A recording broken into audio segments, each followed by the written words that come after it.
Rick, if you want to open us up. Sure. This is hello, everyone. I'm Rick Weston, Chair of the TAG. This is a breakout group meeting on public health matters of the TAG. I'm going to turn it over to Jared and Emily to start. And I know you have your own. I mean, you've got objectives you want to meet today. I just want to start off by saying what I think we need, and let's see if it dovetails with where you want to go with it.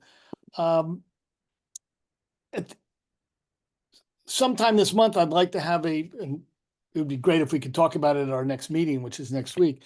I'd like to have a statement of some sort, a document of some sort that we can forward to the PUC that makes whatever statements we're willing to make about public health benefits and issues surrounding the clean heat standard, as indeed, you started to do, and we've got a text to work with.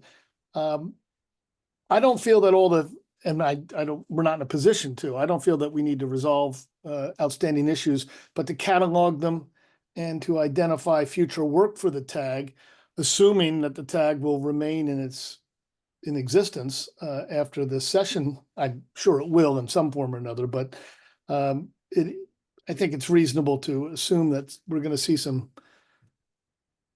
changes, at least some legislative debates over the future of the clean heat standard. And that shouldn't affect our work at this point. Right now, the law is the law, and we have an obligation. But I guess what I'm hoping for is that, well, I'll just repeat myself, that we'll have something that we can say to the PUC that describes the status of the discussions we've had and where we might expect to do future work given the opportunity and time. Jared, Emily, others, does that dovetail with what you've got in mind?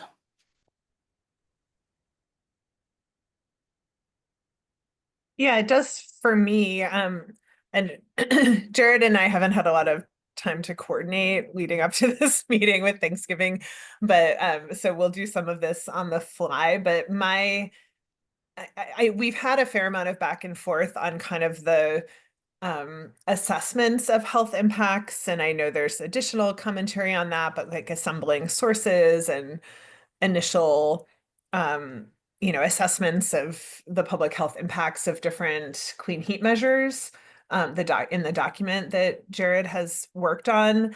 But what we haven't talked about is really the questions for TAG consideration, which I think to me point more toward the next step. So like, just what is the process for all of this stuff to get considered? And are there aspects of the tasks assigned to the TAG that we won't be able to accomplish realistically in the, with the resources and time we have? So I think, to me that my preference would be to spend more of our time today having that conversation, kind of going through some of the questions laid out in the document, rather than spending a ton of time going back and forth on the details of different sources and citations for public health impacts. Although I do think we should share that as a document that, details sort of our best assessment. So yes, I guess that's my thought, is maybe we can cover some of that quickly just to kind of take stock of where we're at and some next steps. I know there were additional comments by Tristan Brown with Vermont Gas, for example, that I saw come through. So there is some remaining work to do there, but I just don't want to get too wrapped around the axle going into the weeds there so that we don't have time to talk about like the process steps that we haven't talked about at all. Great. Is that what you're thinking, Jared? Yeah, that's just what I was going to ask.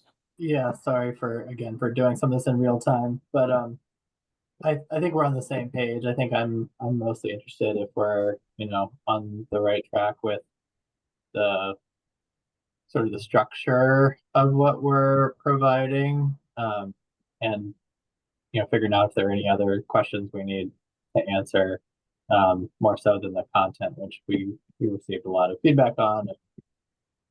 As Ellen suggested, we continue to iterate on that. So I feel like the content is coming along and responding to the input that we've heard. It's just, is this end product useful? Is there anything else? Right, Those are my big questions. right. And in fact, it won't be, it'll be an interim product, as it were, but that's great. I'll turn it to you. Thank you. That's really helpful to me. I run away with it or run with it rather. And with that, I'll just say, I hope you all had a nice Thanksgiving. Welcome back. Do we want to start with the kind of big picture process questions, or do we want to start with, I'm sort of feeling like maybe we should start with those and then leave, make sure we leave like 20 minutes at the end to kind of take stock of where we're at with the write-up and some of the next steps. Like we can spend a little time on that, but I just don't want to run out of time. Are folks okay with that approach?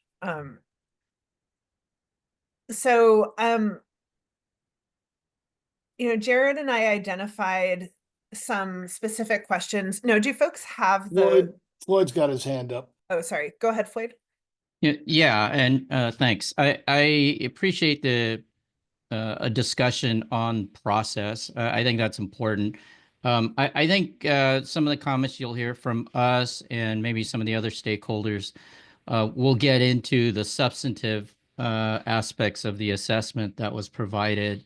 I don't want to, I know that sounds kind of weedy, but I think the details are important because they help shape the narrative that goes forward and what we do with that and process-wise. So I don't want to run out of time talking about the substantive details. Okay, well, let's see how far we can get by like 4 o'clock on the process and make sure we have a half an hour to dig into the weeds. But I also think of like having a clearer sense of where all this information is going might also be helpful. So one of the things that Jared and I did when we were initially writing this up is we pulled the relevant language from the statute, and then we identified some questions for tag consideration. So maybe just to recap, I don't know if folks have this in front of them, but the latest, can anyone remember, did Catherine recirculate the most recent version of this, which I think is still the Don't. The October 15th one? Yeah, the October 15th. That's the latest one I have. Yeah. Well, I have one that says draft 11/26/24. You might have a later one, but the October 15th one is the latest one that's been circulated Okay. to the tag. I have one that's dated October 29th. Sounds like we have a version control. I think Floyd's right. I think there was one on the 29th that added references. That was the Okay. most recent. Catherine, could somebody forward that to Catherine, and Catherine could send that around to at least the folks who RSVP'd for the subgroup meeting? Yeah, I can also share it with the public. I think I can, let me see if I can post. Gosh, anyway, you'd have a link, Floyd? Let Just put me it see in if I can that. find one. Yeah, hold on. Yeah. So at any rate, let's not get to what those documents were adding were additional citations and references, again, speaking to the details of the public health impacts. So they don't really have bearing to this process discussion that we're launching into. But just to recap for folks that don't have the document right in front of them, the intent of the clean heat standard, I'm just going to recap what the statute says very briefly. The intent of the General Assembly that the clean heat standard be designed in a manner that does a bunch of things, like minimizing cost to consumers, but also protecting public health. There is a mention of this review of consequences. The commission shall biennially assess harmful consequences that may arise in Vermont or elsewhere from the implementation of specific types of clean heat measures. such consequences and to set standards or limits to prevent those consequences. Such consequences shall include environmental burdens, public health, deforestation or forest degradation, conversion of grasslands, increased emissions of criteria pollutants, damage to watersheds, or the creation of new methane to meet fuel demand. So there's this review of consequences language. And then among the tasks assigned to the technical advisory group is periodically assessing and reporting to the commission on all of those things, including human health impacts, land use changes, ecological and biodiversity impacts, groundwater and surface water impacts, carbon sequestration and storage, air, water, and soil pollution, and impacts on food costs. And then we are also asked to calculate the savings associated with public health benefits due to clean heat measures. We can put a pin in that, but I would, as part of our like status update, I would recommend conveying that we have not had the wherewithal to calculate the savings. That's probably something that would require like a consultant to actually do some analysis, and it wasn't in the scope for the technical consultant in the first round. So that's probably not feasible for us to achieve. So that's like that's one element of a status update we could convey. So based on all of that language, we identified some considerations. Maybe we could walk through one by one. That if the tag is required to periodically assess and report on the several of these things. Do we have any thoughts on what cadence that should occur, and how that relates to the review of consequences, which is supposed to be biennial, so I guess every other year at least. So, just any thoughts? And then I guess a broader question about the review of consequences. Reviewing consequences to me implies that it happens sort of after the fact, but there is, I think, a question about whether some of this should happen, ahead of the game. We've kind of done some of this with wood heating in kind of holding off for now on inclusion of cordwood because of concerns about the particulate emissions. So we've kind of excluded that initially as an eligible clean heat, or recommended that it initially be excluded as an eligible clean heat measure.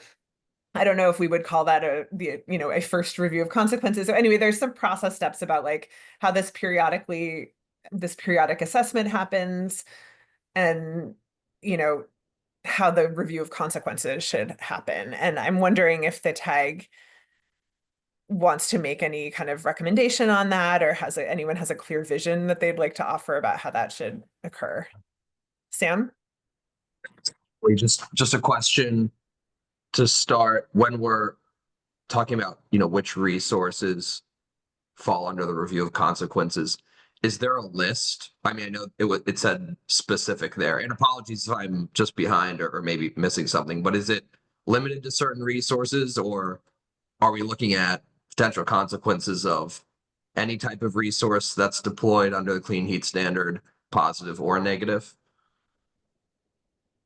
Yeah, the language in the statute says, shall biennially assess harmful consequences that may arise in Vermont or elsewhere from the implementation of specific types of clean heat measures, but it doesn't specify which specific types of clean heat measures. I think it leaves that to us. So I think that question is in the scope of things we might weigh in on. Thanks. I guess just to quickly give my opinion on the cadence. I mean, if the review is every 2 years, then I don't see why we would set a different cadence for updating. I guess we're talking about updating the health impacts document periodically. So I don't know if that's like, if there's another very compelling reason that we should do something more often or less frequently, but it seems better to maybe just align there, and wouldn't want to spend too much time like going down a rabbit hole the time.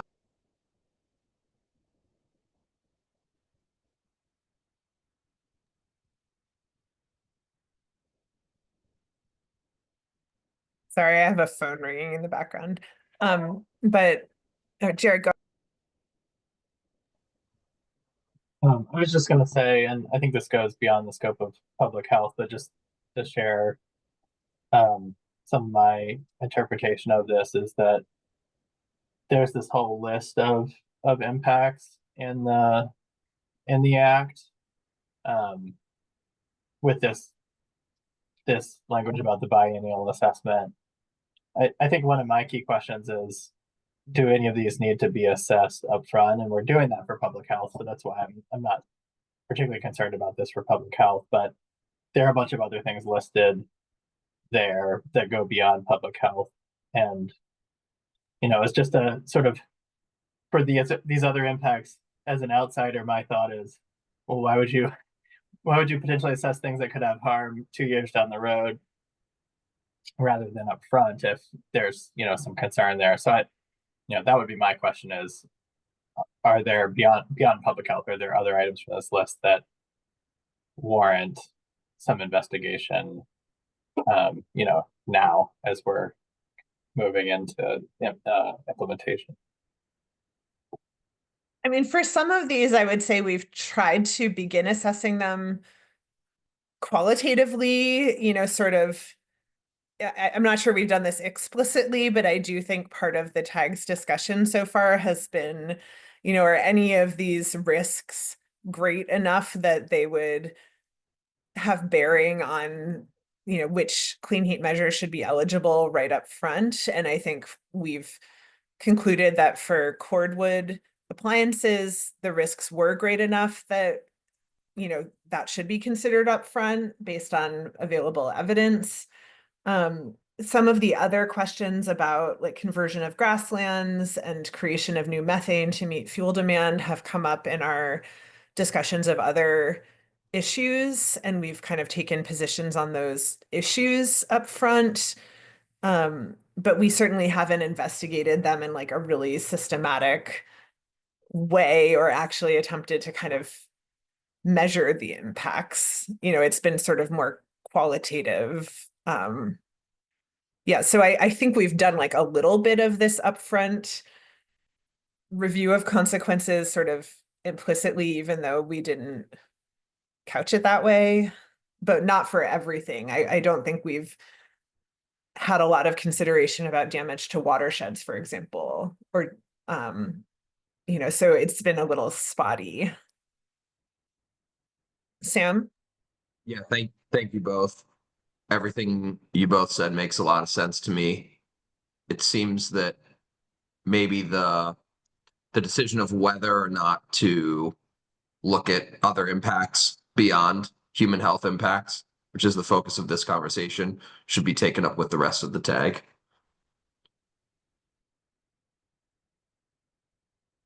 Yeah, and this subgroup could sort of make a recommendation, and then whatever we suggest will be brought to the full tag. So we're not going to make any decisions at this meeting. I think just try to do a little bit of legwork. I'm just trying to take these one by one. Well, I think we'll circle back to what we do about the fact that there are these other impacts beyond human health that we haven't really systematically looked at. That's question 3 in the questions for tag consideration, or actually question 4. But in terms of the cadence for assessment, would folks, I'm just trying to think of how to convey this. We could potentially convey to the PUC that we have done aspects of this kind of qualitatively, or based on what initial information we've attempted to do it up front. But beyond that, we would recommend that the periodic assessment and the biennial review of consequences be aligned and happen every 2 years.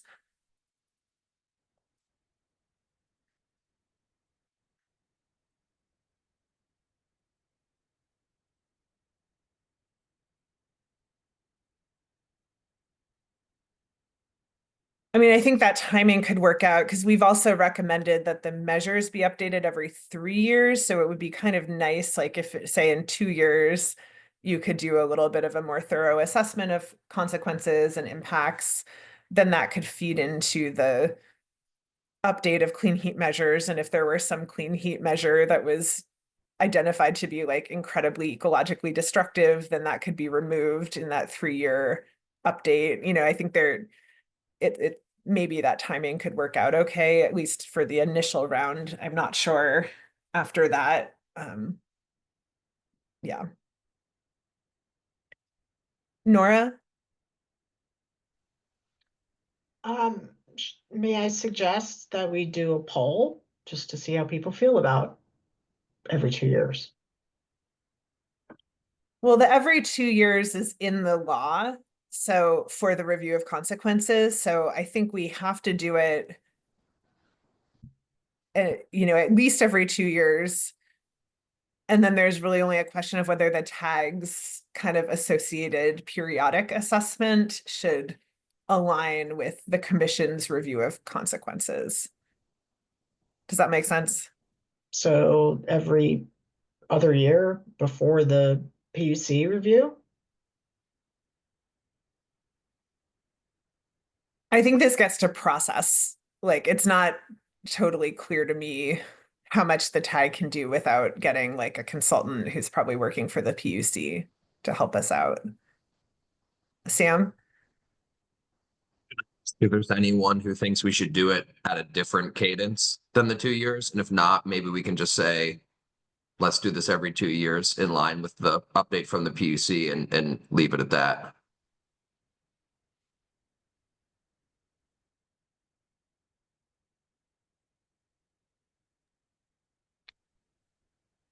I'll jump in. It seems sensible to me. Yeah. And then what do folks think about conveying? So I'm just trying to envision like a write-up along the lines of what Rick has suggested. And Catherine, I assume you're taking notes here because I'm not. But would folks feel comfortable with conveying that we did our best to like review some of these impacts at least qualitatively off the top, where we were aware of them, but we did not do that in like an incredibly scientific manner.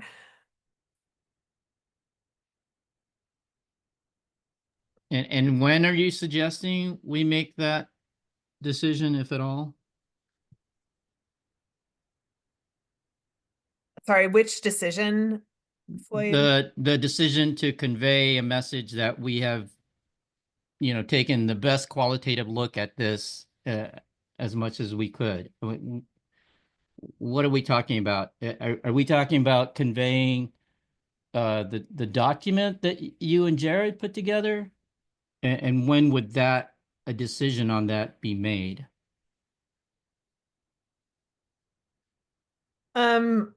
I don't know, Rick, is there any like broader timeline we're working with here? I sort of feel like this is a high level. I was thinking like by the end of the year. I would go certainly with that.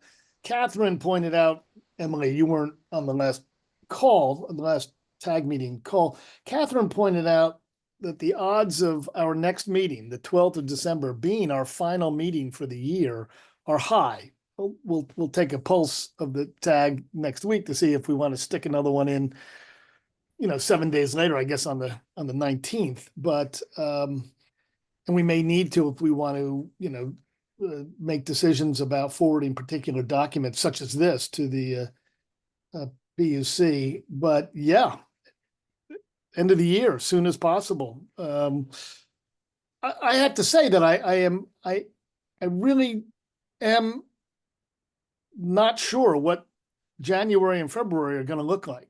I feel we're moving into some edge of the universe, some foggy area that the Enterprise is not allowed to go in, but I have a feeling that's what it's going to be like for a while. But yeah, by the end of the year or next week.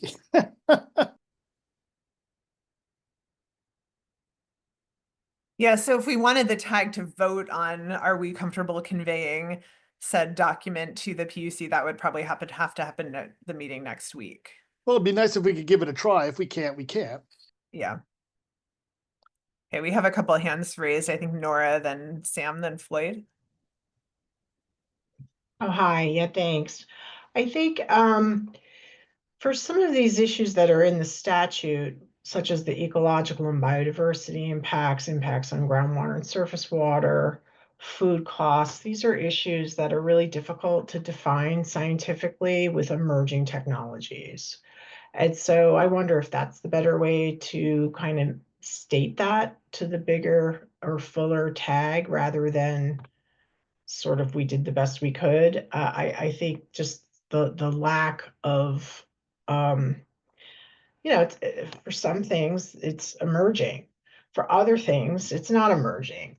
So we could possibly think about splitting how we convey that assessment to the larger tag that way. Certainly, Jared and we've looked pretty strongly at the human health impacts as well as the air pollution impacts. And it's possible other folks on the tag have looked at land use intensity. I don't know. But that would be my suggestion rather, to sort of bound it. I think that's more accurate.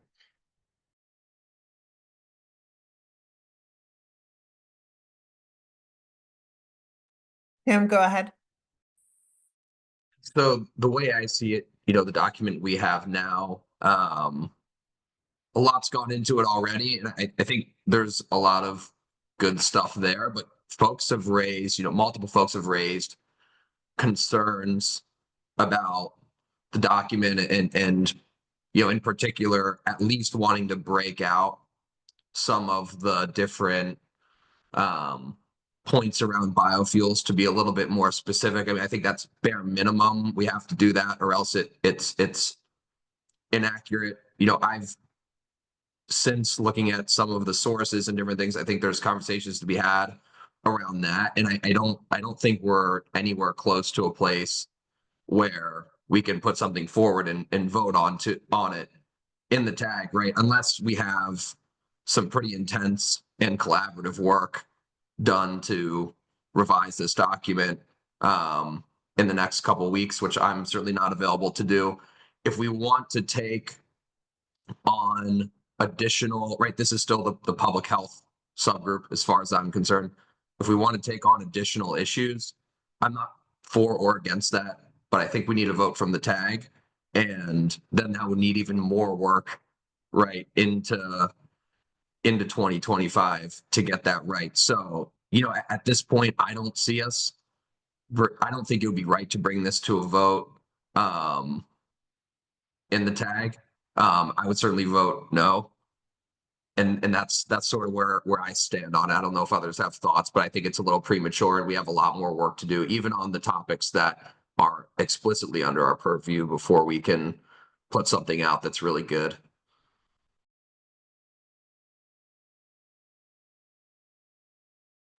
Lloyd? Yeah, I completely agree with what Sam just said. I was going to make the same point. I don't think we're anywhere close to taking a vote on the public health part, never mind the other sort of aspects we're supposed to look at. If we're just talking about public health, I think the document, is a good start, but it needs a lot of work, frankly. And I don't think, I mean, even if we were to try to attempt to do a high level message, my concern is that even that high level message is going to be inaccurate or convey the wrong sort of messages. I mean, I agree we need to parse out the different biofuels because there's a bit of conflating between biofuels and then heating sector studies versus non-heating sector studies. And we'll get into that a little bit later. But with all of the work that needs to go into improving this document, I just can't see us taking a vote next week. And like Sam, I would take a vote of no on it if it did come up for a vote.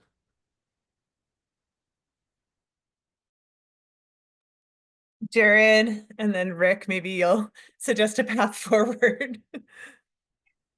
I was just gonna, I agree. I don't think, I think the next tag meeting will have a good next draft to circulate, which that will probably be premature to vote on at that meeting. I do think, Floyd and Sam, I think we've done a lot of what has been suggested. But we need to send that back to you all to get, next iteration of review on. So I think we're pretty close, but I agree. I think it needs to get circulated in advance of the next tag meeting. Everybody needs some time to review and digest and provide, further feedback before we get to the point where I'm assuming folks might be comfortable with voting on it, but defer to Rick if he has other process suggestions there. I really was going to ask a question about this. Is there something that we can say about, well, is there a document that we can write and agree on that would describe process that we can send to the PUC? Here's what we've done. Here's where we are. Here's what needs to happen. This is where we stand as of, December 31st or whatever.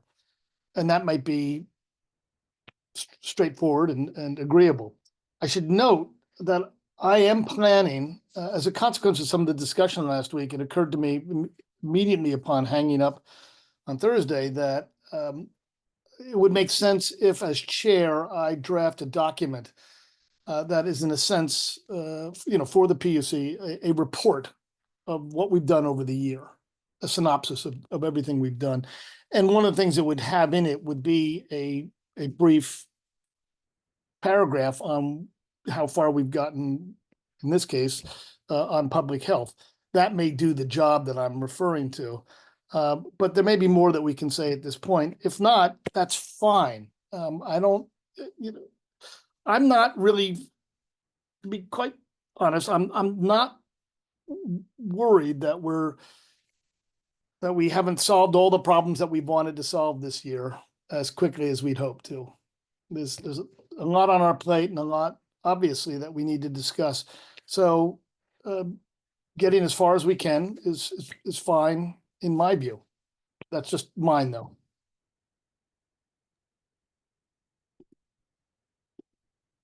I personally think it would be reasonable to at least be able to convey a status update. And if there are certain process things we agree on, such as aligning the tag's periodic review with the review of consequences by the PUC or something like that, it would be good to capture and document those so the PUC has sort of, understands where we stand on this effort and what we have done and what we haven't done or what's still in process. It sounds like everyone's in agreement that we're not going to be ready to vote on something that would include the substantive kind of synopsis of public health impacts, that we have more back and forth to do with that. So I think we should move forward with trying to circulate an updated version. I know Jared has been working on that. So there is an improved version and he could probably include some additional inputs from several of you on this call, and that we could review before the next tag meeting, but we wouldn't be voting on that piece. What we could maybe possibly vote on is some sort of brief process status update thing to be conveyed in Rick's larger update. And that could be generated from points made in today's discussion, possibly. So let's see. So let's sort of keep going down the process list. We kind of quickly dispatched the cadence issue. I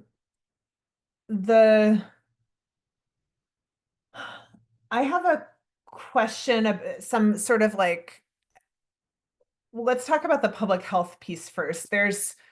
The tag is assigned to calculate the savings associated with public health benefits. And I assume what that means is, there are tools where one can calculate, for example, from like reduced particulate emissions, you can calculate reduced hospitalizations and reduced premature deaths and births and things like that.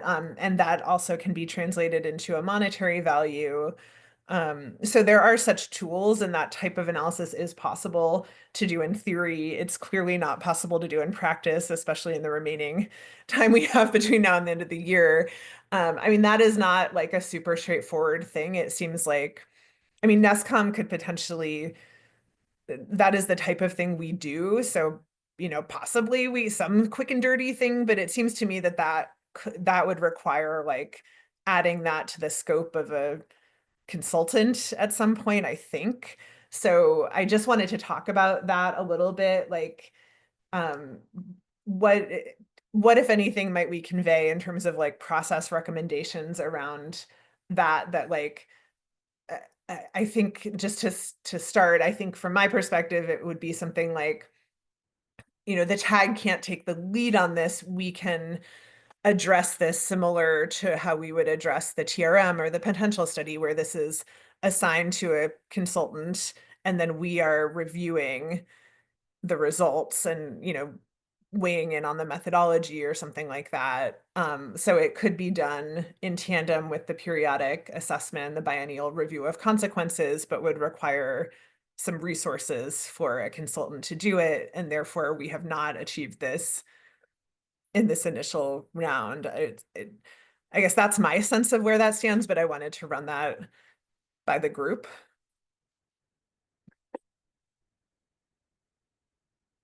Rick?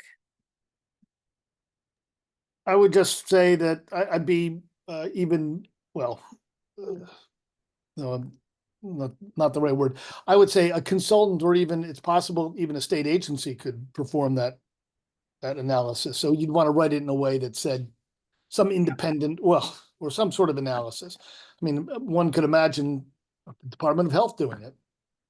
Right.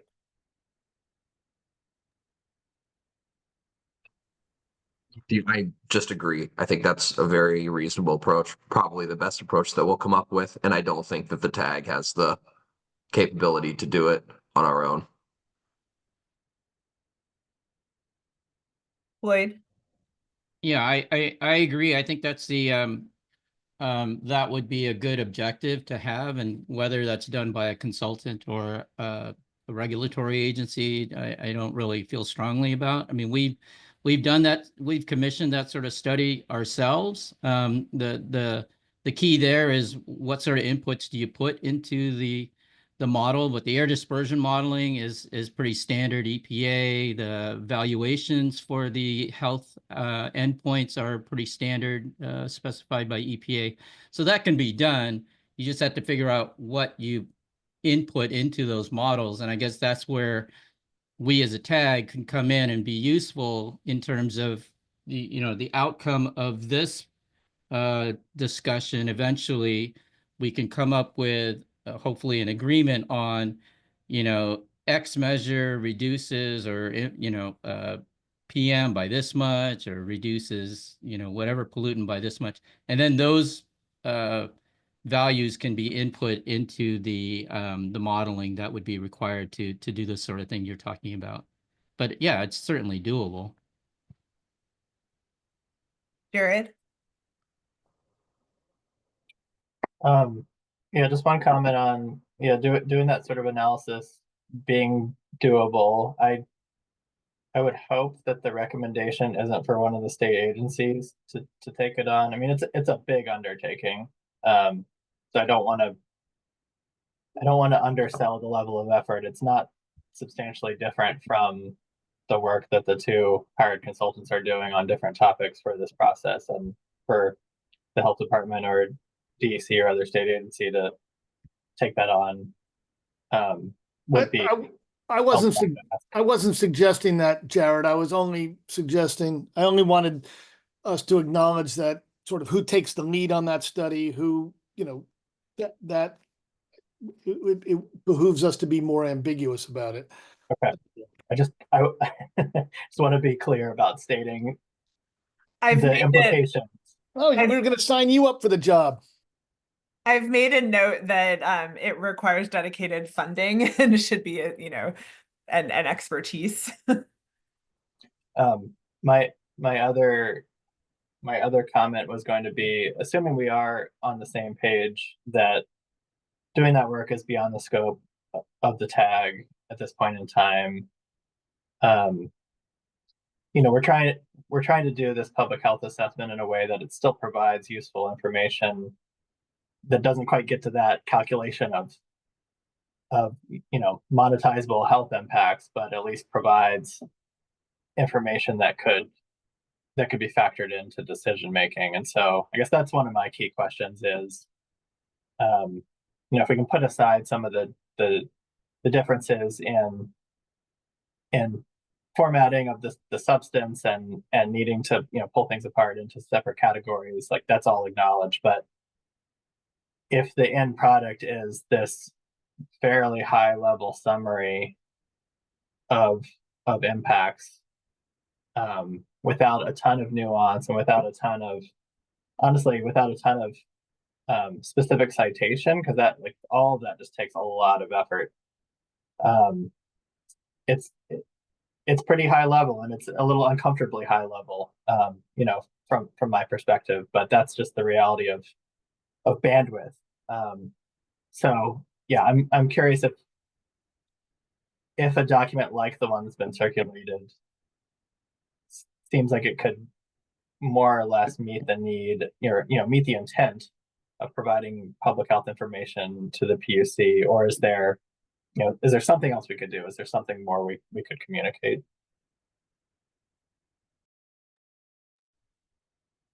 Your question. Oh, sorry. Go ahead, Emily. Yeah, did you have a different topic, Sam, or? No, same topic.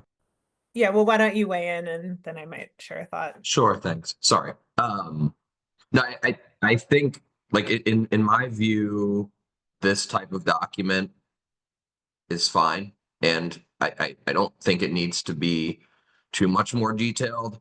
I'll only note though that I think my concerns and probably the concerns of some other folks go beyond just the formatting of it. I mean, I think some of the text currently mischaracterizes what some of the studies say, and it isn't accurate for some of the fuels, at least on the fuels part. So if we can resolve that, then yeah, I think the format is okay. Yeah, I agree. I mean, there are two tasks related to this assigned to the tag. One is periodically assessing and reporting to the commission on these things, and one is calculating the savings associated with public health benefits due to clean heat measures. And to me, the kind of more qualitative review that you've done, Jared, would meet the requirement to periodically assess and report, at least on the public health impacts. I don't think it meets the requirement to calculate the savings, which is pretty specific. So, that's my sense. But so it seems like we have a level of agreement on, that calculating the savings just simply hasn't been feasible in the amount of time and given the lack of a dedicated budget for this. So we can suggest a more formal process going forward. I've made some notes about that. Let's move on to because I do want to make sure we have time to discuss the document. The last question for tag consideration in the document is sort of what are we doing with environmental impacts? And also there's this note about we're supposed to assess impacts on food costs, which is that seems challenging. I'm not sure what to do. We really haven't done any of this. Like I said, we've done a tiny bit of this with respect to things like conversion of grasslands, but we really haven't undertaken a very robust or systematic assessment and reporting on things like land use changes, ecological and biodiversity impacts, groundwater and surface water impacts, air pollution a little bit, but water and soil pollution and impacts on food costs. We really haven't done any of that. So I mean, I think something we could agree on is to at least convey to the commission that we haven't done that. Another thing I might suggest is that they could consider adding a tag member that has that expertise, because it's not clear to me that anyone that is currently on the tag actually has expertise on kind of ecological impacts. So that might be another thing, but I just wanted to open, how might we do that? Other than just acknowledging that we haven't done that yet, how might the tag meet its responsibility on assessing ecological impacts and sustainability.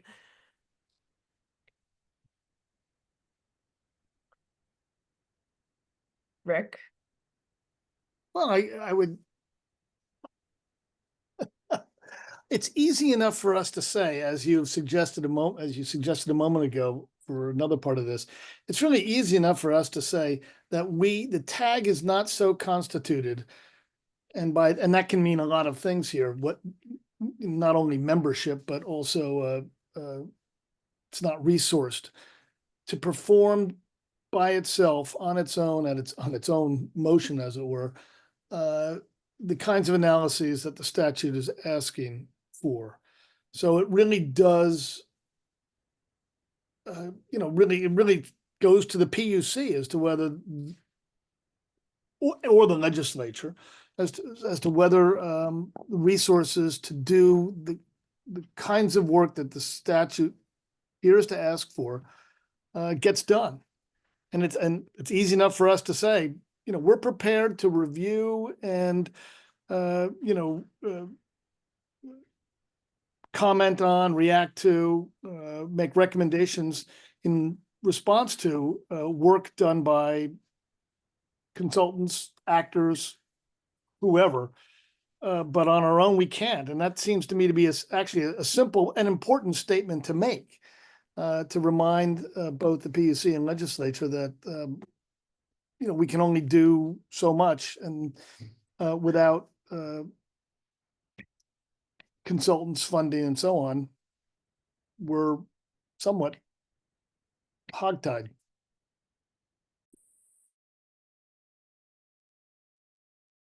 Any other suggestions on this, other, beyond than acknowledging what Rick and I said, our current status? I mean, I do think it is pretty important to convey to the PUC that we haven't done this.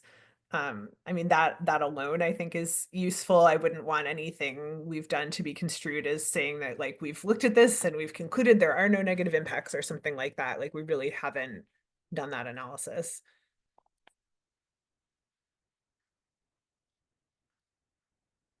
I'm seeing some nods and nobody raising hands, so I think so let me just recap, or well, actually, before we go to that, and I suppose we could also, I think we should take public comment once we get to the substance of the public health impacts, but we're not there yet. Well, first, let's start with any tag member. Does any tag member or representative have any additional process recommendation or status update recommendations that you think should be conveyed to the PUC, or like something we should be thinking about in terms of process around all of this public health and ecological impact stuff?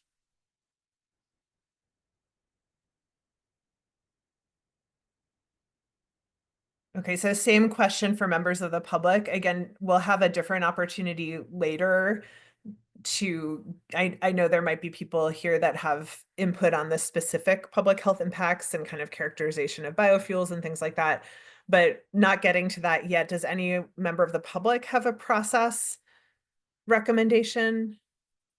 Nick?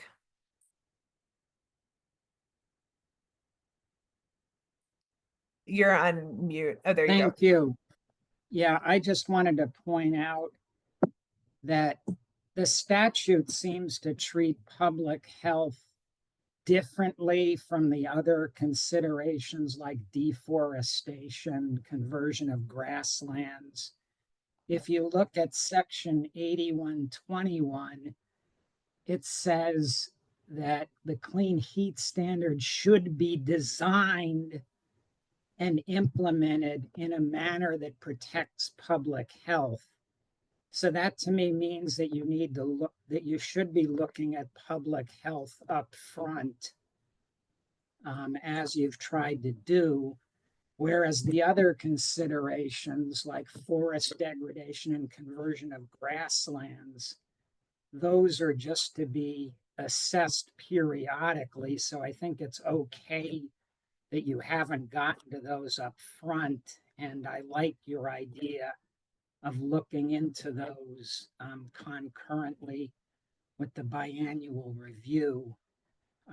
The only other thing I wanted to say is it seems like there's a lot of disagreement about the various references related to liquid biofuels and renewable gas. And it sounds like you might not be able to vote on those issues by next week. But I haven't heard a lot of disagreement with regard to the recommendation on wood, specifically regarding cordwood eligibility. So I'm wondering if you might consider separating that out and moving forward on that. Thank you. Thank you. That's helpful. Not seeing any other hands. And I just on the wood, we did in fact vote on the definition of advanced wood heat. So we have conveyed that, but you're right that there was a little bit of public health sort of information in that package, but not as comprehensive as what we've got in this write-up. So we can consider that.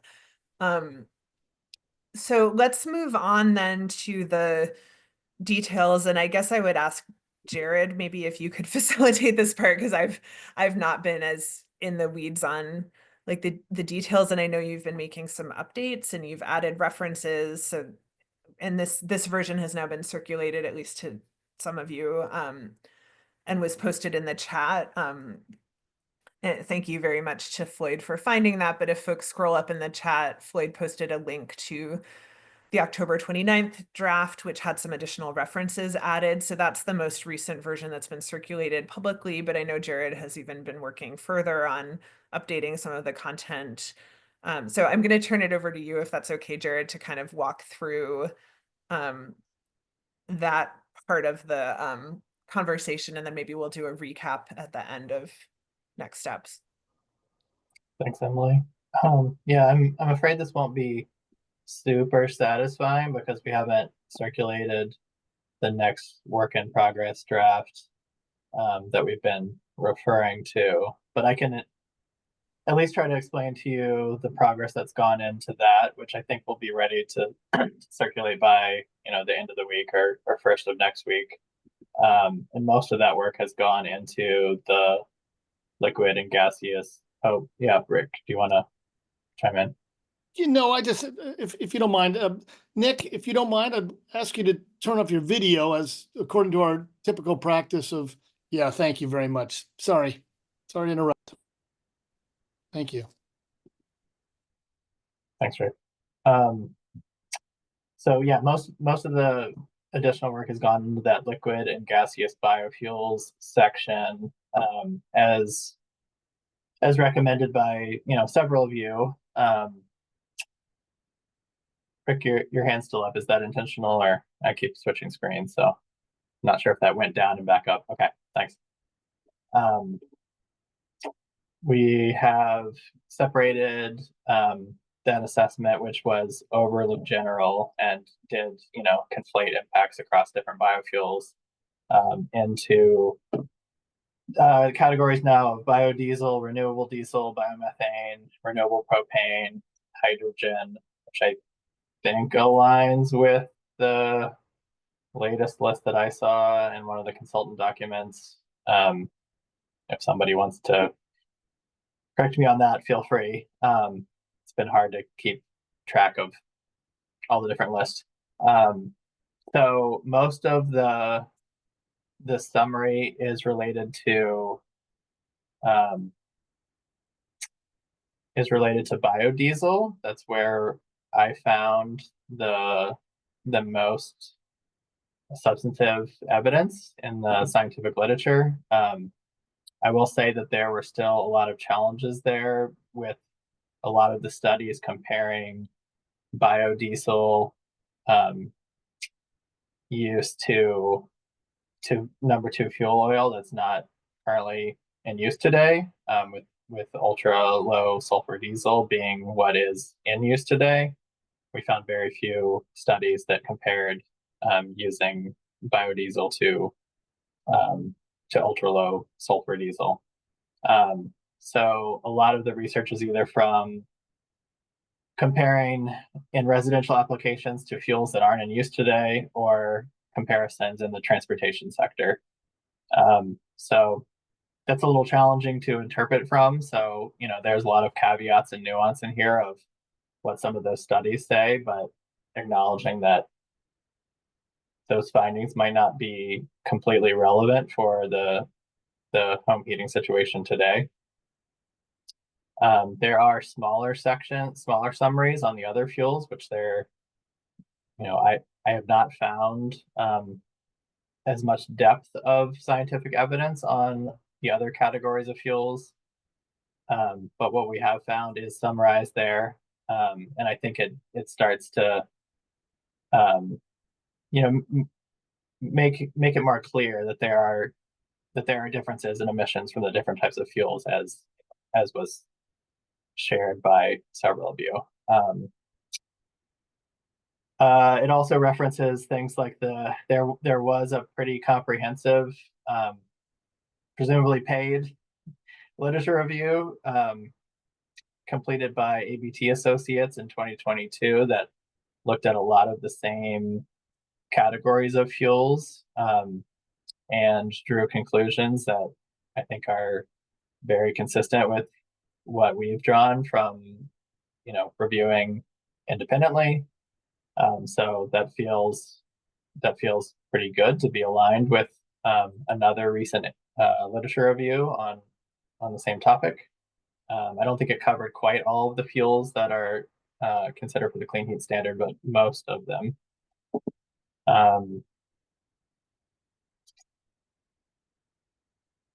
I think that's sort of the gist. And again, I wish I had something I could have shared today, but I just felt like it needed a little bit more time to clean up in advance of the meeting today. Being right after Thanksgiving break, not the best timing. But I think we'll have something that we can share and you all can digest several days in advance of the next TAG meeting.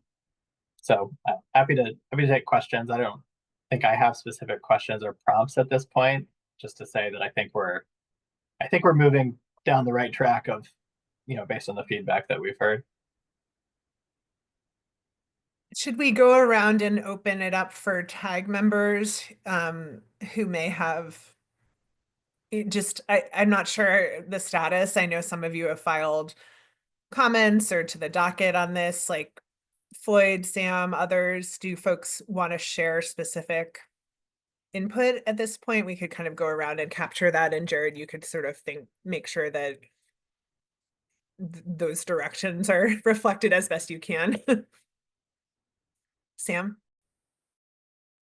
Thanks, Emily, and thanks again, Jared. No, you put a ton of work into this. So thank you for all of that. I'll flag here the initial, I guess, high level concerns with a few things, and happy to go into more detail on this if we need to. On the renewable gas side, and I'll mainly stick to that, but it looks like there's one study here which talks about biogas and RNG. And I think it's important to note, right? This study is looking at biogas and not RNG. And there's a pretty big difference there because biogas contains so much more CO2.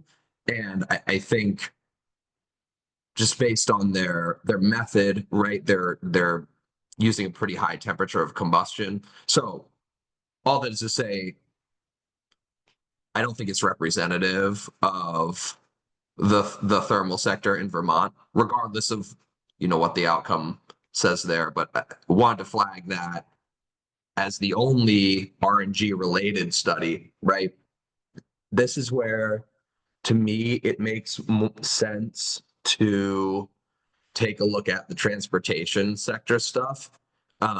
If you guys agree, right, that there's sort of parity. I mean, if you're looking at the same end use, right? So if you're looking at RNG versus fossil natural gas in the same trucking end use, which is what it would be, right?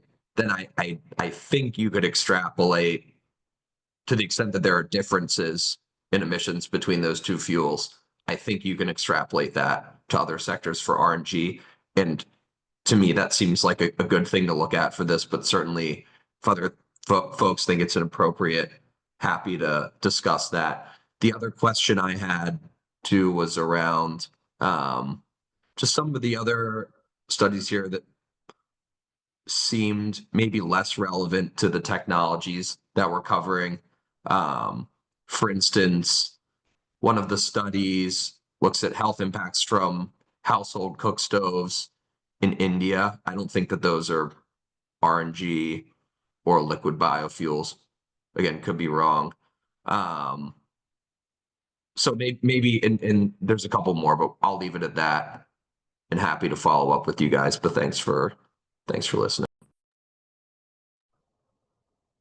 Floyd, do you mind if I just jump in to respond real quickly, or I'll lose track? Thank you, Floyd, and thanks, Sam.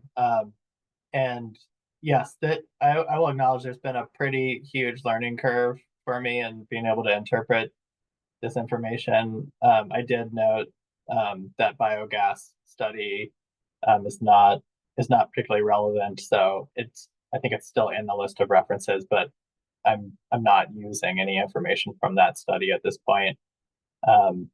And that other one you mentioned is clearly not relevant. If it's included in the list, that's inadvertent.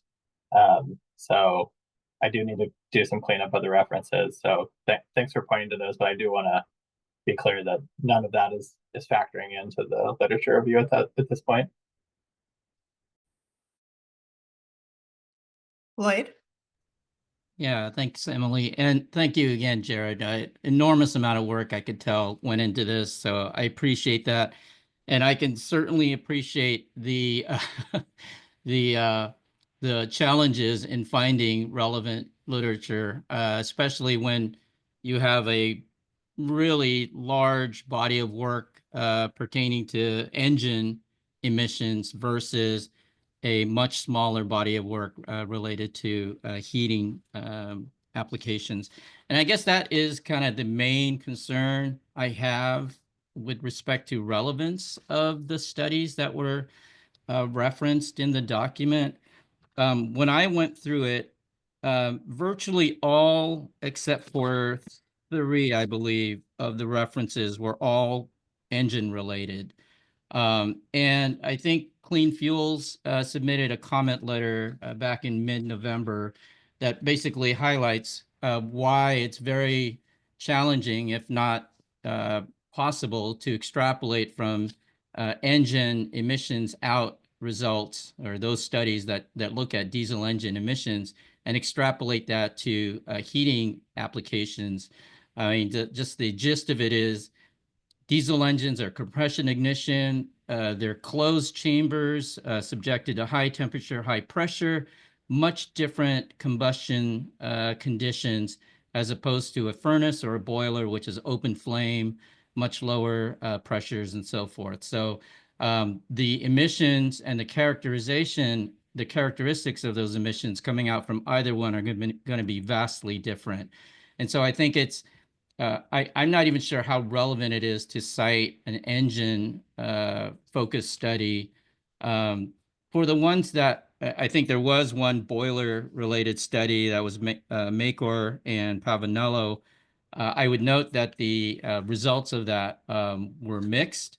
I'm not sure how many conclusions you can draw from that, but I think the some of the relevant excerpts are NOx emissions show both reductions and increases in the literature, and the PAHs in the particulate matter in the case of biodiesel are nearly 13 times less toxic than the heating oil case. So that one is kind of a mixed bag. The Clean Fuels comment letter, I would note, cited an assessment done by Dr. Tom Butcher from Brookhaven National Lab, and he looked at 12 heating oil focused work, and 10 out of 12 of those that he looked at showed either NOx reductions or neutral impacts, with the NOx reductions averaging about 4.95%. So I would encourage you to consider the studies that are focused on the open flame heating applications, I think those are much more relevant than the ones that are cited here. And I think you'll see from those studies and the work that Dr. Butcher has done, can shed a lot more light on what we're talking about here, which is the heating sector. I do want to note that I invited Steve Howell, a former colleague of mine, to answer any questions you might have on any of that specific work. Steve is a founding partner in Mark IV Consulting, and he is the chair of the ASTM Biodiesel Task Force since 1993. He's still the chair there. He's the only person who's been selected as a fellow for both ASTM and the American Oil Chemist Society. I won't call on him now unless you have specific questions about those. I think you've already seen those references, and hopefully your current drafts are starting to incorporate that. But I just wanted to make sure that we're talking about apples and oranges when you're looking at literature involving diesel compression ignition engines versus open flame heating appliances. I think I'll leave it at that, but happy to answer any questions you may have, or I'll defer to Steve Howell. Yeah, before we move on to Tristan, Jared, do you have any follow-up questions for Floyd? Do you feel like you have what you need? Yeah, thanks, Floyd. I think the Brookhaven one you're referring to is one that the link didn't work and I was unable to track down, so I might need a little help from you getting access to that. So without having reviewed it, I can't comment on it, but I can say one of the challenges that I found with most of those home heating studies, again, was with the use of fuel oil that had much higher sulfur content than current fuels that are used. And so it was sort of this challenge of the lack of relevance of the transportation studies and the lack of relevance of the comparison point for those home heating studies. So I don't know which ones Brookhaven would have reviewed, but if you have a copy of that, or if you have any way of finding that, I'd love to take a look. Yeah, I thought that was copied with the comment letter, but I'm happy to send that separately to you after the call. I do want to mention the difference in ULSD versus heating oil, versus the biodiesel, renewable diesel, with respect to it, is primarily due to the older ULSD spec allowed for more sulfur content. That sulfur content is quite a bit lower now, but the biodiesel and renewable diesel have virtually zero sulfur in them, especially the veg oil based biodiesel and renewable diesel. So if you're going to assess potential for PM impacts, you would need to look at the change in sulfur content between current ULSD and biodiesel, renewable diesel. My understanding is the impacts that were of concern in the document were NOx, and so the studies that Dr. Butcher from Brookhaven looked at were specific to NOx impacts. So that's how I would differentiate those two. Thanks, Floyd. And Tristan, apologies, are you representing a TAG member on this call, or I'm forgetting your status, or are you a member of the Tristan's appointed or as a representative for me on this. I don't know if that's how you designated, but he's with me. Okay, that's great. We'll just take your comment now then. Thank you. And I just want to add to what everyone else said about the amount of effort that goes into these literature reviews. Writing literature reviews is a thankless task, and that's if you're just covering one fuel. To cover this many fuels, it's very impressive. So just want to add to that. That said, I've got a few concerns. I went in and I actually replicated the literature review that was conducted on the biofuels section. Was able to obtain all the papers. Most of them were behind paywalls. I just reached out to the researchers, got copies from them, was able to obtain all but one. And that was one that had, in the abstract at least, it indicated there were health benefits to biofuels, but I excluded that one since I wasn't able to read the entire thing. My concern is that some of the conclusions reached by the health impacts document are not reflected by the literature, and I'm referring to the studies that were cited as key references in the health document or health impacts document specifically. The three I looked at were the conclusions are NOx, overall toxicity, and aldehydes, formaldehyde specifically. And the health impact study says that they are all fairly consistently higher in the literature, and that's just not what the studies and the key references state, to be perfectly blunt about it. Specifically, half of the studies that report our NOx emissions show either mixed results or reductions from biofuels. So I would not categorize that as consistently higher. A plurality of the studies cited on overall toxicity report actual reductions. So again, not consistently higher. And there were only 3 studies that reported on formaldehyde, but 2 of those 3 reported reductions as well. So I've submitted pretty extensive comments on that, just clarifying each one of those and what that is. But I think I'd encourage you to go back, take another look, simply because to say that they're fairly consistently higher results and then have the studies find either mixed results or actually a majority of them find the opposite, it is a concern in terms of the overall what that document is interpreting. The other thing I would note with RNG, if you specifically look for RNG in the scientific literature, you're right, it's very hard to find that many results. If you expand your search to include biomethane, on the other hand, which is what most European countries refer to, what we call RNG, they call it biomethane. There's a pretty extensive body of literature, and that's especially true if you expand to include life cycle impacts rather than just the emission points. And so I've included over a dozen citations. These are all peer-reviewed studies, fairly recent in the literature as well, in those comments. And so I would encourage you to take a look at those as well, because I think that RNG section, you change the terminology a little bit, you can get quite a few additional studies. And most of those studies are actually applicable to the home heating sector rather than transportation as well. So thank you. Jared, do you have any follow-ups? Or I suspect Nora may have some follow-up comments or questions if you don't. I don't. I mean, I appreciate the feedback. I haven't had an opportunity to read the comments submitted today, so I will take a look. And I not of no fault of Tristan's for sure. My latest version hasn't been circulated, so I think some of that has been cleaned up in the latest version. But I will certainly review and see if there are any other revisions that need to be made. And I'm going to go to Nora, who's here with me representing NESCOM, because do you want to follow up on that, Nora? Yeah, thanks, Emily. So thank you, everybody. Thanks, Sam and Floyd and Dr. Brown.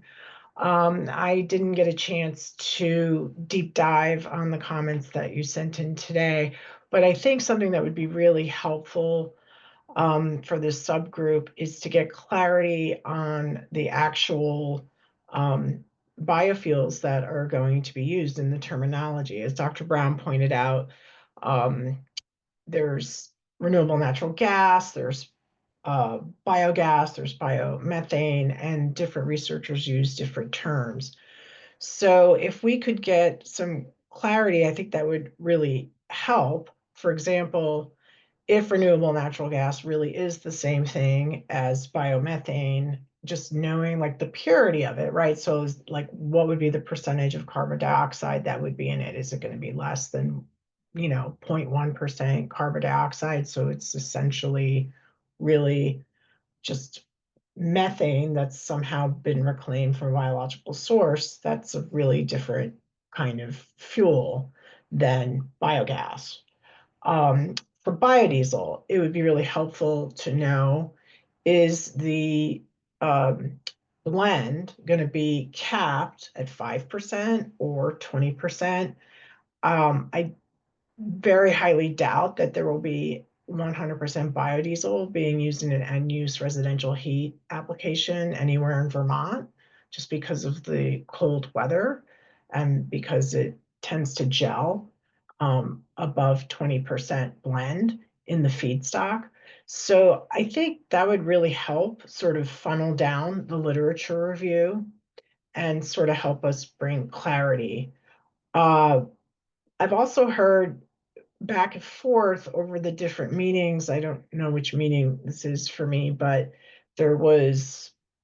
we should include the transportation studies because they're, all we have, or we shouldn't include the transportation studies because they're not relatable to residential heat, which I do agree with. I mean, absolutely, there's a big difference in pollution emissions that is going to come out of a diesel compression engine versus what is going to be a end product out of a residential heat application. So I think if we could kind of just sort of all come to the same place on like the actual fuels and fuel blends that we're talking about that would be considered in the clean heat standard in Vermont, that would really help us um, do that. And then we can remove the transportation studies or just say, hey, these are transportation studies, but they're not really as relevant. They're just out there. Emily knows actually my former career was doing biodiesel assessment in industry for end use in diesel engines. So I'm very well aware of the technical aspects that we're talking about here for biodiesel. So I'm hoping that makes sense. And then it'll help us like focus and sort of wrap up because I do think there's been a lot of confusion on what actually is going to be in Vermont as a clean heat fuel versus what's out there in the scientifically literature. So hopefully my comments make sense on that. It looks like Sam and Floyd have some responses, so let's just continue with this back and forth. Sam? Emily, thanks, Nora. Everything you said there makes a lot of sense, and I think I can provide some pretty quick answers on the renewable gas part. So, biogas is generally unrefined, so to speak, RNG, right? So it's the precursor to renewable natural gas. It contains anywhere from around 50% to a little bit lower CO2, right? Sometimes they partially refine it and then burn it, but that's not, to my knowledge, that's not what we've been talking about here under the clean heat standard as one of the technologies. Not to say that it couldn't be, like there could be maybe a direct use biogas situation somewhere. I don't think we've considered that at all. It's certainly not reflected in any of the CI scores or anything. So I'm comfortable with not including that in the assessment. The term biomethane is interchangeable with renewable natural gas. That's very widely accepted. And the way that to think about it, right, is each gas utility either has rules, whether they're contract specific or whether there's a tariff that define the gas quality specs for RNG. So, you can just take a look at maybe VGS's tariff or any number really of tariffs around the US to see that the amount of CO2 in RNG is, extremely low, right? I don't know what the figure is, but it's basically non-existent. So it is methane. So maybe a long way of confirming what you said and giving my opinion that we don't need to look at biogas as part of this. In terms of the transportation studies and whether or not to use them, I don't think there was really conflicting viewpoints on that. What I said is that to the extent a transportation is looking at the same end use and different fuels, then I think we can extrapolate the differences in emissions between those different fuels, i.e. fossil or bio. What Floyd's saying, and what I agree with, is that we shouldn't use the transportation end use itself to then project emissions for thermal end uses. And I agree with that. I'm not saying we should take the transportation study for RNG and then treat that end use, use those results in the assessment here, only to the extent that it's comparative between the two fuels. So hopefully that makes sense. Hopefully that's helpful. I don't think that's in conflict with Floyd's point. Okay, and let's go to Floyd and then Tristan. And I do, if folks could keep this pretty brief because we're starting to run out of time. Yeah, just a quick response, and I'm going to ask Steve Howell to respond to this, but just a quick response on the cold flow concern that Nora raised. I would point out that cold flow is a maintenance operation consideration, both for petroleum diesel and biodiesel and renewable diesel. So it's not unique to the renewable fuels. And there are certainly additives that are available today and that are used to get you the cold flow properties that you would be looking for. So I don't think that's an issue for most folks. There are thousands of people in the Northeast that currently use high blends of biodiesel. And I'll ask Steve Howell to just briefly touch on that concern, if I Yeah, may. so Steve Howell, I chair the ASTM Biodiesel Task Force. I've done that since 1994. There are quite a few folks using higher blends in heating oil because most of the heating oil tanks are stored inside. So you can keep the fuel warm until it gets inside the house. Once it gets inside the house, it's sitting in your basement, which is 50 or 60 degrees, and most of the vegetable oils have no cold flow problems at that temperature. So quite a few of the heating oil dealers are looking at that as a viable option. There are some solutions for that. And I know a lot of heating oil dealers are looking to up the blend level as folks want to decarbonize. And I'll be happy to answer your questions later. And Dr. Brown? Yeah, I just want to really support Dr. Travis's statement about including something in the document that's kind of just a brief overview of the different fuels being covered, or the biofuels, you know, how you define them. I think that's part of the confusion, is because there is a lot of conflating in some cases, right? RNG, biomethane, it's the same. Some cases it's biogas, and RNG it's not. And so, you know, certainly if there's any way I could help out with, you know, providing descriptions, I'd be happy to do so. Thank you. Thank you. So I think this is good fodder, and it sounds like between the updates that that Jared and Nora have already been doing, combined with the additional inputs from folks over the recent weeks, we'll be in good shape to circulate an updated version before the next meeting, which again, we won't be voting on, it sounds like, at the next meeting, but at least maybe we could have an agenda item to at least check in on it briefly. I'd like to take a public comment from Mr. Porter and anyone else. Yeah, thank you. I just would like to ask the TAG to be conscientious about conflicts of interest. Mr. Brown is a paid consultant for VGS, according to the submissions in the TAG. Excuse me, to the submissions to the EPUC website. I don't believe he is a staff member of Renewable Natural Gas Coalition. So for him to speak as a TAG member, being in the pay of Vermont Gas, I don't think is appropriate. I certainly think he can speak during public comment period. But it looks to me from this perspective that Vermont Gas has purchased a seat, an additional seat at the TAG table. Thank you.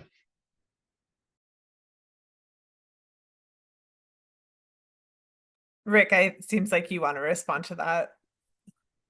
Merely want to say that he was invited as an expert on behalf of one of the TAG members.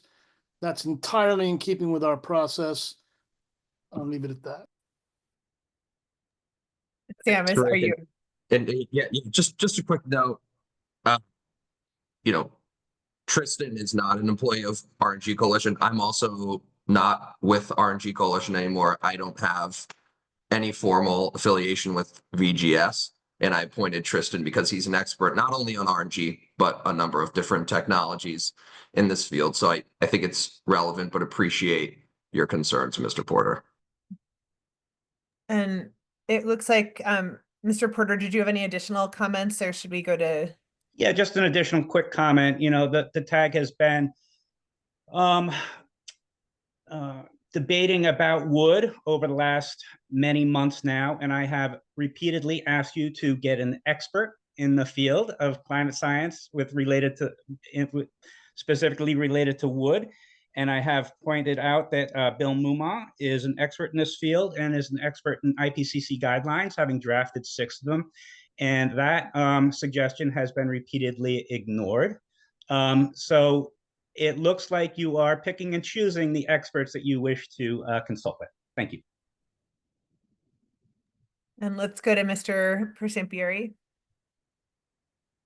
Thank you. Just to follow up on my prior comment, since you have made a recommendation with regard to wood, in particular, excluding cordwood for now, it does seem like it would be good to send over some kind of write-up with references that supports that. So maybe you can separate out something on wood if you can't reach consensus on the larger document that addresses all biofuels.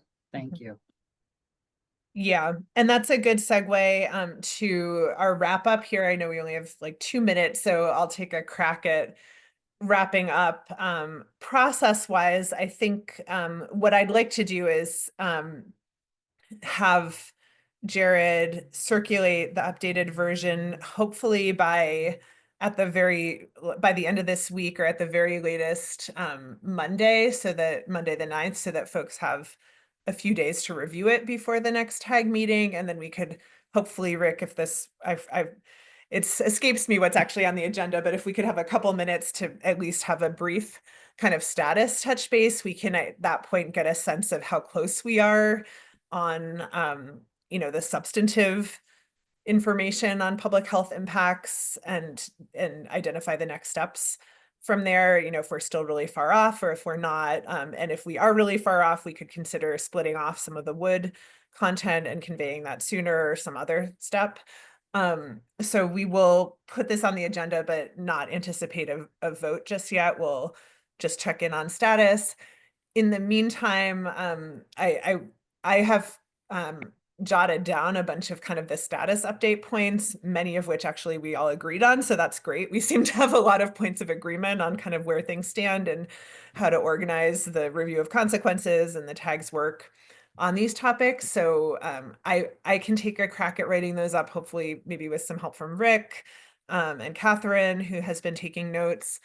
And we'll see if we have something that the tag feels ready to vote on conveying, which hopefully shouldn't be super controversial because it's mainly a status update on what we have done and what we have not yet done.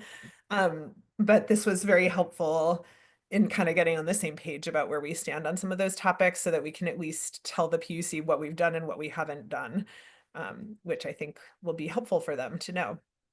So any other comments, next steps, concerns before we sign off? No, I'd just say that sounds good, and let's you and Catherine and I put those bullet points together. Yeah. Yeah, and I also on my plate have carbon intensity of wood right Well, up. Right, but if you just give us your bullet points, Catherine and I can take care of it, because I will then subsume it or include it in a longer memo about overall status. Do you expect to be able to share a draft of that longer memo at the meeting next week? Oh, beforehand. I haven't started it, but I've got a few days to work on it. It won't be long. It won't be long. It'll just be a recitation of what we've done and where we stand, where we think we stand. Yeah, that would be great. I think it would be excellent if we could incorporate this into a broader status update. Yeah. Okay.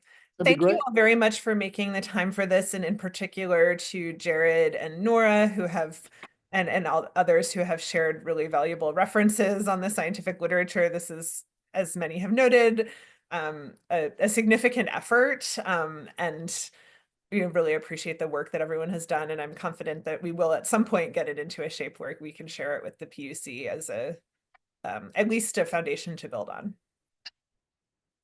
And thank you. Thank you all. And are there any other subgroup meetings this week? Yes.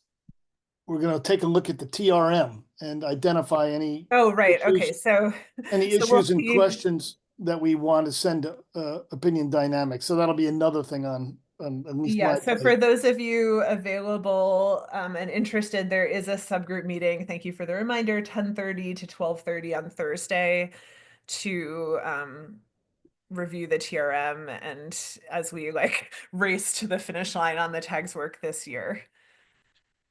Right. Thank you all and have a good afternoon. Yep, thanks.